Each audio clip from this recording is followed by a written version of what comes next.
One.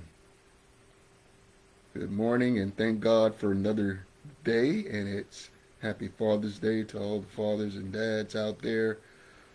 This is the Bible 101 class coming from 1 Kings 10th chapter verses 14 through 29. Again, 1 Kings 10th chapter verses 14 through 29. Let's begin with prayer. Heavenly Father God, we thank you for this opportunity you've given us, Lord, to study your word. Let the word go into our hearts that we might not sin against thee, to let our light shine, that men may see our good works and glorify you, the Father, which is in heaven. Amen. Now, this particular lesson will deal with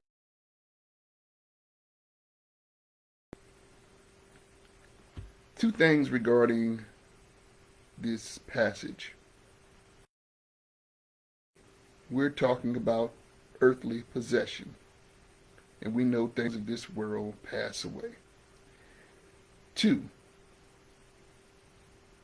let's focus on why Solomon had this wealth. And you're going to find this in the verse. In fact, as I'll read, of course, and we go through the verses, I will point it out. Now, what is the difference from being rich and being wealthy? Rich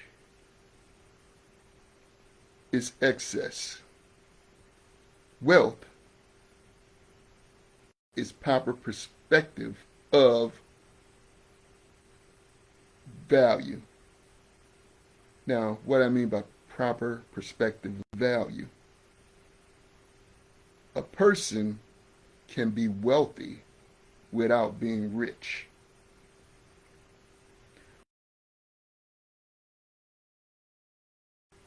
That's the difference. Okay.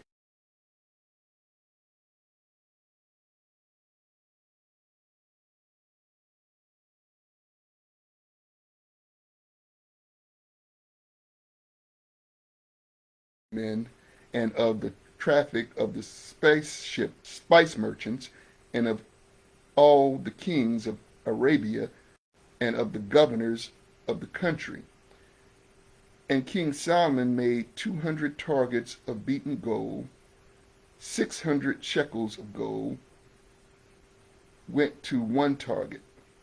And he made 300 shields of beaten gold.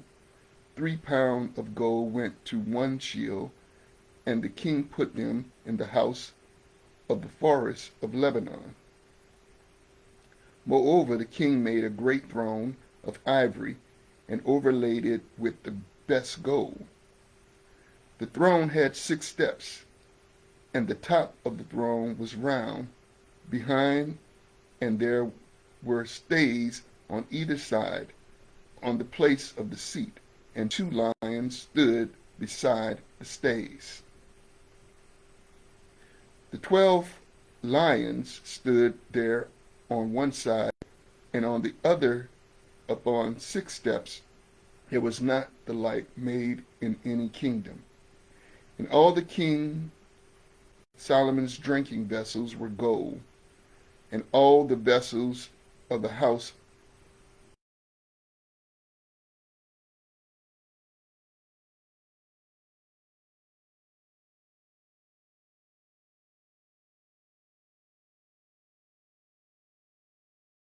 for the king had a navy of Tarshish with the navy of Hiram.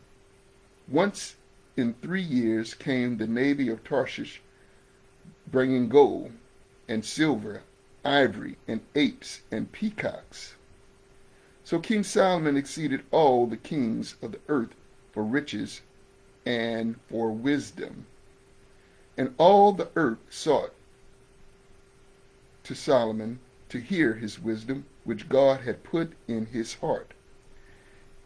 And they brought every man his present, vessels of silver, and vessels of gold, and garments, and armor, and spices, horses, and mules, a rate year by year. And Solomon gathered together chariots and horsemen, and he had 1,000 and 4,000 chariots, and 12,000 horsemen, whom he bestowed in the cities for chariots, and with the king at Jerusalem.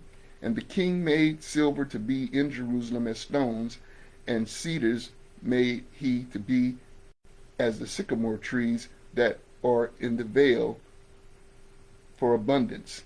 And Solomon had horses brought out of Egypt, and linen yarn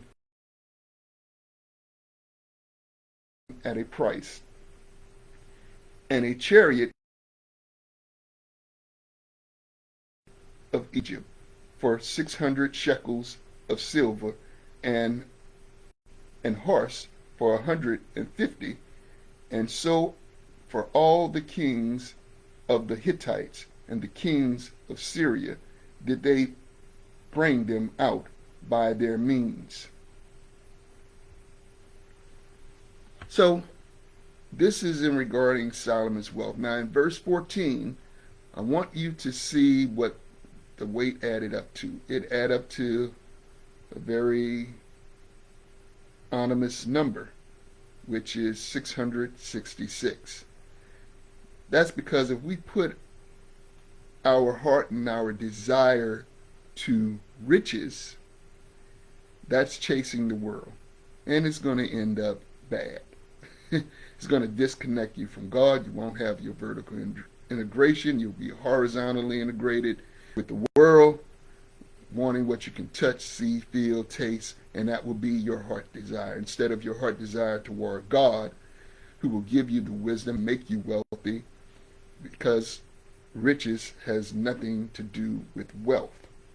Remember, that's why I'm going to break down that verse a little later in this explanation. So it's important that we see this ominous number, because we know in the end Solomon's heart is where Solomon is now wealthy. Said a wealthy person understands the value of what they possess, whereas a rich person is just blinded by the acquisition and not of what the accountability and responsibility is. Now, he talked about merchantmen and trafficking in spices. Notice the countries. We have the kings of Arabia and the governors of those countries. Now, when you see Arabia, what you're actually talking about is Yemen.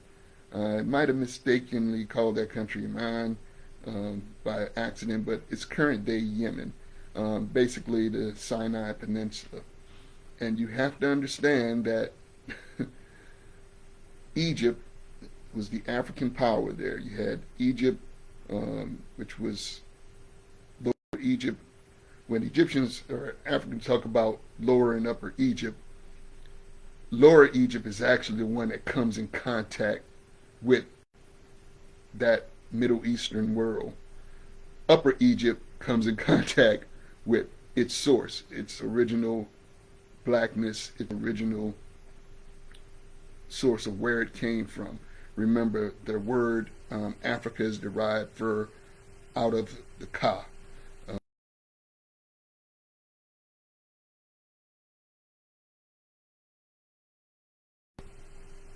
Because people think when you're seeing Arabia, they're thinking about that are there now, but that's not the way that country is. But it intermingles with Africa. On the other side of the Red Sea, remember, these ships that they're talking about are lodging the coast, but they're also at the Red Sea, where we had the Christian city of Aximum that we talked about last week. So where the Red Sea is, there's trade between Africa and that Sinai Peninsula that leads into the Arabian Gulf. So when we're talking about this land was majority black people, came out of blackness and majority black people. Then it intermingled with the races of the current day Arabs or the Phoenicians and all the other countries that they're going to name later in the chapter. And at that time, like I said, Egypt was in power.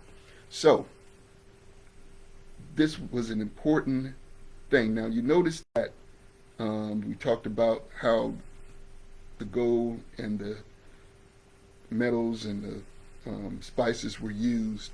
The gold was beaten into shields. The gold was used to decorate lions. If you want to know why, you go to black people all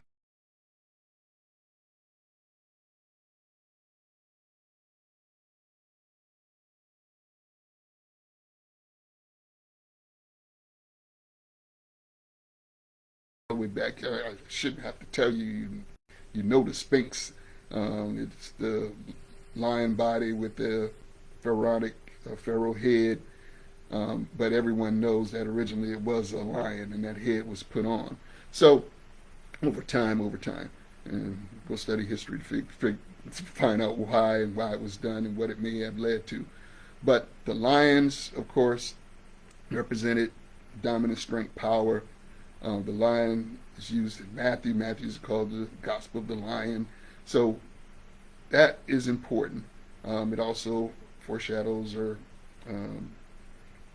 talks about how we view Jesus Christ. Remember, the king of Ethiopia wore as a vestable, wore as a sash, Lion of Judah. So remember, like I said, I don't know where people are coming from with the Bible being a white man's book. How can it be a white man's book and it's coming out of an area that, had African empires ruling and connecting with African empires in the countries of Syria, Phoenicia, and conquered the Egyptians. So we're and the Bible is not history, but we're dealing with history in the Bible. Now, it talked about the 12 lions that stood there and the 2 lions that was beside him at the upper throne. I kind of explained about that. That's why you see those lion statues in certain homes. They're really duplicating that. That should spark your interest because we didn't learn that in America. That came from our ancestors knowing that and putting that there in front of homes. It's like it's a learned behavior that has been transferred down, and they do that. I mean, they put the 2 lions there. So let's look at we talk about the drinking vessels. Now, notice that the actual things that were brought in, how they were African origin. They had apes. Now, an ape could be a monkey, an ape could be an ape. 9 out of 10, they were monkeys. They weren't no great apes because, great apes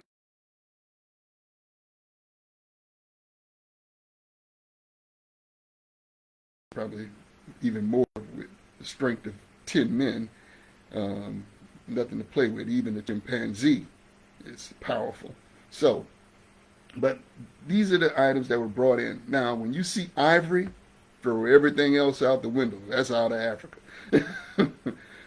Ivory, comes from the elephant. So this trade and this interaction have been going on. So there's no reason why religion wasn't being spread and going out in these waters too. And that's why when we say African Americans were brought here not knowing Christianity and not knowing Islam is just asinine to say. It is just, you can look at that person and just say that person is ignorant. Now, we all know the saying, he that knows not and knows that he knows not is ignorant teaching, but he that knows not and knows not. Anybody telling you we came here not knowing God, not knowing religion, if anybody tells you white man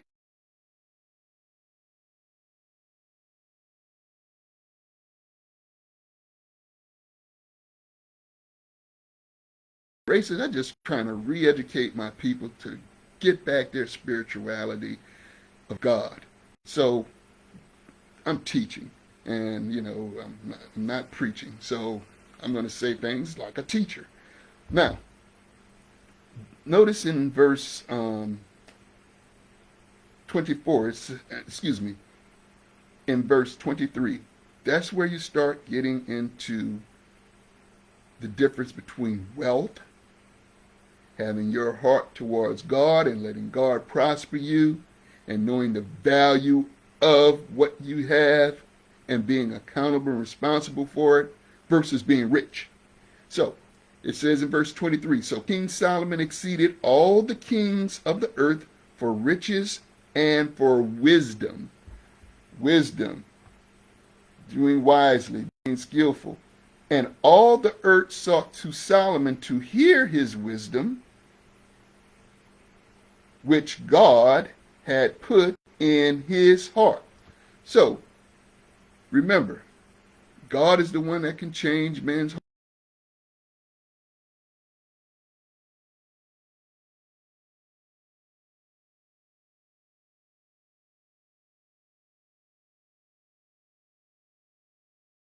heart.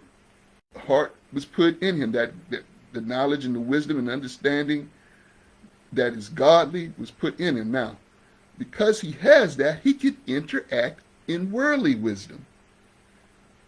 Remember, worldly wisdom is taught in books. Okay? You learn, but the understanding and the application of it for a successful and prosperous life is godly wisdom. So, God had put this wisdom in his heart. So, therefore, that's where we get what? Godly wisdom. If God puts the wisdom in your heart is toward God, and God putting wisdom in your heart, that's godly wisdom. A lot of that's written in Proverbs is both godly and worldly wisdom.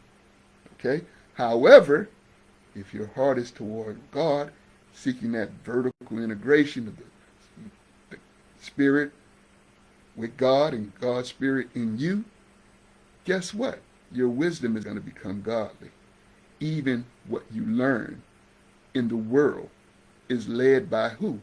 God. Therefore, it's led by godly wisdom.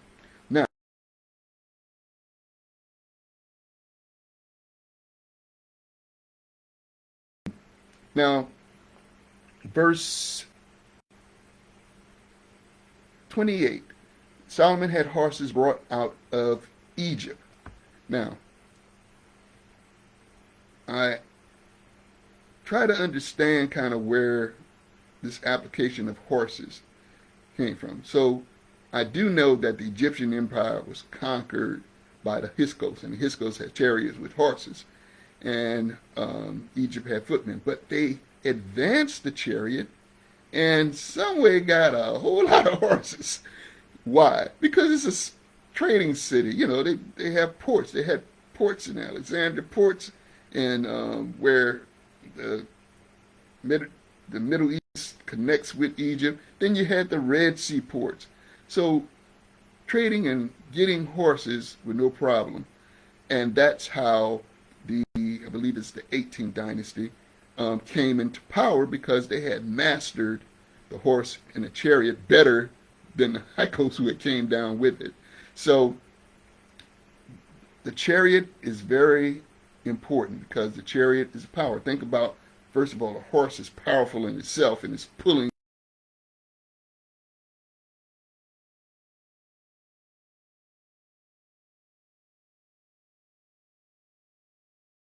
chariot guide, and usually you put two on there. So it was a powerful weapon in that time.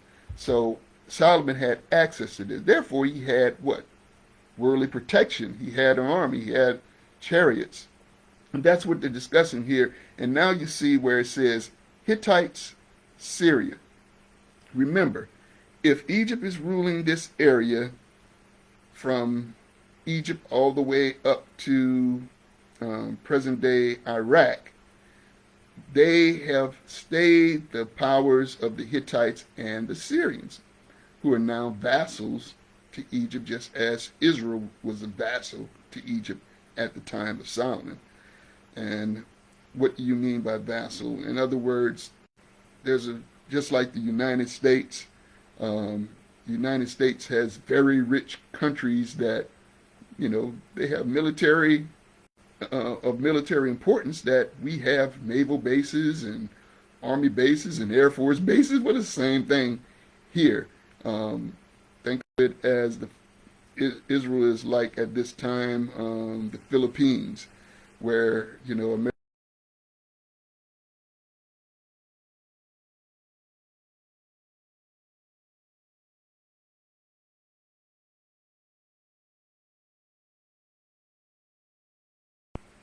Solomon to use his godly wisdom to expand and make Israel a great nation.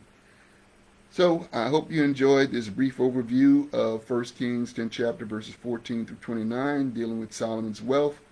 Um, I forgot to tell you, a talent is pretty much 75 pounds. You go from talents to manos to shekels. So as you read through the Bible, you're basically seeing divisions of that measurement. And basically, a talent is 60 minas, or 75 pounds. Mina is 50 shekels, and shekel is about 2 becas, or 4 ounces of gold, or whatever metal they're describing. So a shekel is about zero point 0.4 ounces, or 11 grams. A mina is about 1.25 pounds, or zero point 0.6 kilograms, and a talent is 75 pounds, or 35 kilograms. So that's that. Again, happy